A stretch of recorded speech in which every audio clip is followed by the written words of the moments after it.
Hello dear viewers, and welcome to another video by me, Balladorf, from the warmth of the ancient dwarven hold of our ancestors. Today I'll be talking about the game Remnant from the Ashes. Remnant from the Ashes is a third-person Souls-like game with guns. It was developed by Gunfire Games, published by Perfect World, and was released in August 2019. Before we begin, dear viewers, it is that time once again that I beseech thee to subscribe to the channel if you like what I do here down in the ancient hold. Also, perhaps leave a thumbs up and leave a comment on your thoughts about the game. Remnant is set in a modern-ish future of post-apocalyptic Earth. The world has been brought down by the invasion of the strange and evil Root, dark, plant-like creatures that are now running rampant across the globe. You start the game on a mission to destroy the Roots if possible, and later discover the fate of the founder of Ward 13. You must shoot, slash and smack your way through several locations, putting down great beasts as you seek to put an end to the destruction of the world. Levels, and the monsters therein, are randomly generated, giving each playthrough a slightly unique feel. Graphically, the game looks pretty decent. A deep and technical analysis, I know. The characters look good enough for an old dwarf like me, with the developers going for a somewhat real-looking aesthetic, at least in the beginning, with modern buildings and infrastructure, with the only alien-looking things being the Root themselves. Once you get further into the game, you will discover the more fantastical and strange monsters and backdrops of different worlds. The game looks good, I feel, and the developers have done a good job in creating some interesting biomes for you to run around in. The swinging of swords and shooting of guns looks good, and they sound how you hope they might. Most friendly NPCs you encounter will have their own voice lines, though you yourself are the silent protagonist. You begin the game apparently sent out to discover what happened to the last person that ventured forth, aiming for an atoll out in the distance. You will soon come across Root creatures who attack you but are destroyed fairly easily with a trusty sword. You are then set upon by more of them as you come across another human fighting for their life, just as you. You fall unconscious before being dragged into Ward 13 by some other survivors. It is here you learn more about the Roots and Ward 13's fight for survival, along with knowledge of the mysterious founder who has been missing for some time. It is here that you will come across your first runestone, great floating rocks with esoteric symbols carved upon them. These are used very much like the bonfires in Dark Souls, allowing you to rest and save the game as well as respawning monsters. The runestones also provide the player the ability to teleport to other runestones they've discovered, along with going back to Ward 13 whenever they fancy.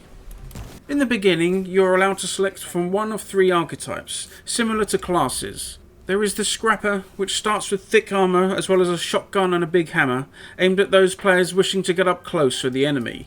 The middle class is the Outcast, which I went for, that has a coach gun, which had more range than a shotgun, and softer fatigues, with the Hunter rounding out the three, who focuses on longer range combat and making use of a rifle. Combat in Remnant will seem familiar to anyone who has played a Souls-like before, but with one notable difference: guns. Range combat is very much front and centre in this game, taking the focus away from a mostly melee-based system. You will have two ranged weapons equipped at any time, one slot for smaller guns like pistols, another for big guns like shotguns and rifles, along with some other weird and interesting weapons that you will encounter in your travels. The guns you use each come with a mod slot, into which you can slot a special ability that, when the associated weapon has been used enough, will generate charges for that to use. My character had the regeneration mod, which places a circle on the ground, which when stood in would rapidly fill up the player's health. It is pretty blooming strong, I must say, and if you don't choose the ex-cultist, I would go and buy it in Ward 13 as soon as you can.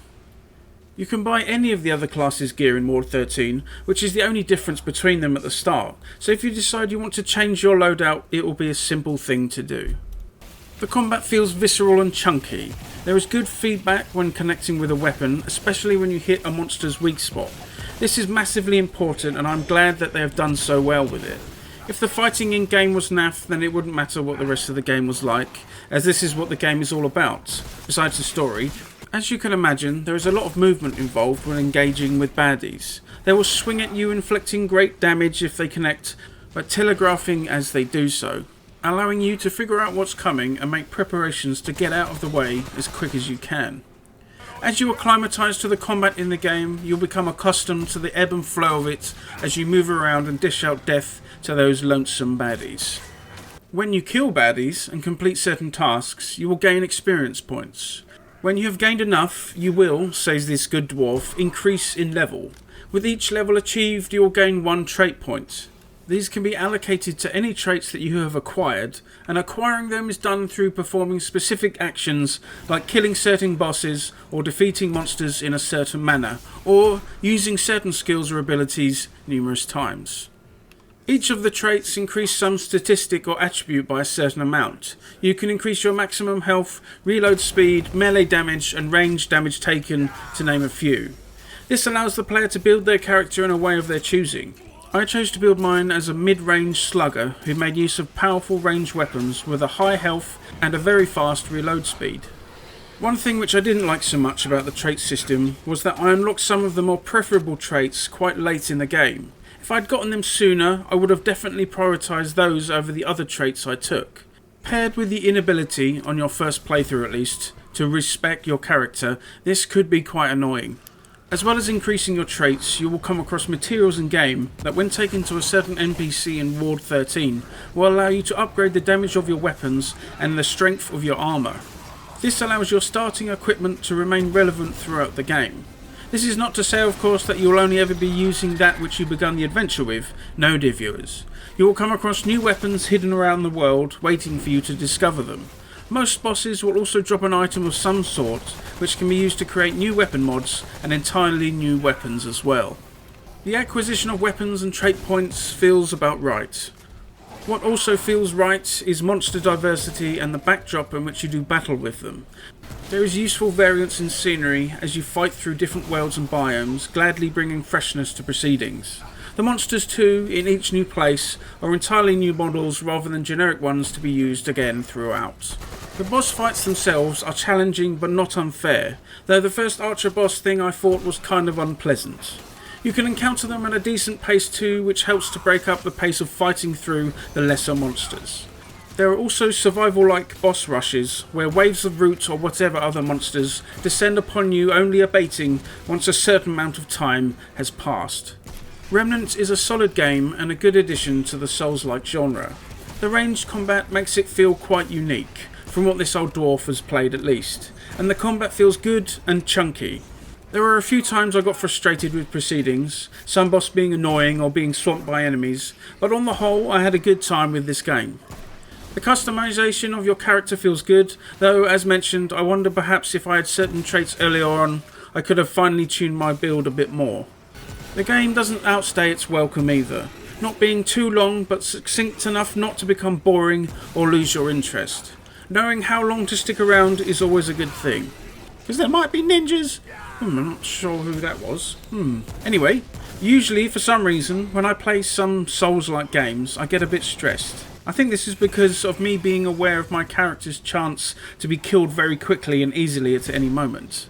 These sorts of games can be a bit stressful for someone with anxiety problems, as this old dwarf does, but I was determined to finish and I'm glad I did. If you like Souls-like games or third-person action role-playing games, then I think this is definitely worth giving a go. There are lots of familiar genre traits here that you might find elsewhere, but it does enough, especially with the modern setting and gunplay, to bring a uniqueness to the title. If perhaps you find these games stressful or don't enjoy the combat of games of this ilk, then maybe give it a miss. It is often enough on sale that you should try and pick it up when it is so, and is available on GOG and Steam. And there we go, dear viewers, another video from this here dwarf down in the ancient hold. I hope you have enjoyed it. If you did so, perhaps subscribe to the channel. I would dearly appreciate it. Good day, and I shall see you next time.